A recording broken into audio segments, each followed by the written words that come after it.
that happens is, you know, you got to make sure to keep your brush clean if you're going to be moving from one tone of ink to the other. And I was painting and I was making one type of texture, and I needed to clean my brush. I needed to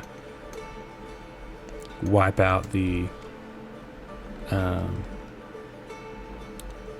old ink that was on there, and I did so. Like I washed it in water, but in doing so, the bristles kind of frayed in a way that I didn't want them. I wanted to be sharp. And so what you normally do with a brush is, like, you know, like you've got one here, and then you just kind of like, you can take your tongue and kind of do that, or you can just lick it and then reform your brush. That's how I learned how to do it.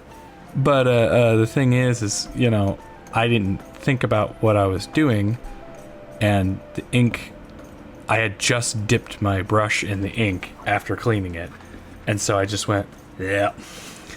And I had ink in my mouth, so I go over to this sink and I'm spitting it out, and it looks terrible because I've got, like, you know, black ink all on my mouth and spitting into the sink. But the thing is, it had such an interesting flavor.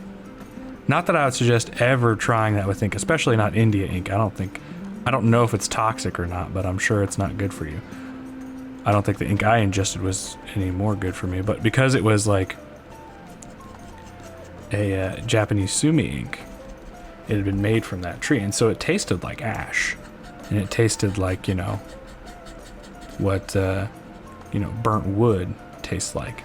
Not that I've eaten burnt wood, but you know, when you know, make a fire and you burn certain trees, you do get a flavor kind of in the air and in your mouth. And it was kind of like that. And it was kind of weird because I was like, oh, that's kind of cool.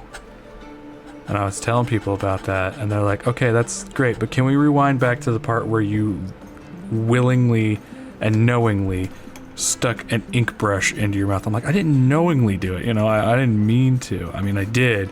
I just didn't think about it because I had been, you know, painting for a while. So the moral of the story is don't eat your ink. It's not good for you. But it does have a flavor. But that doesn't mean you have to figure out what it is, because I just told you. Do as I say, not as I do.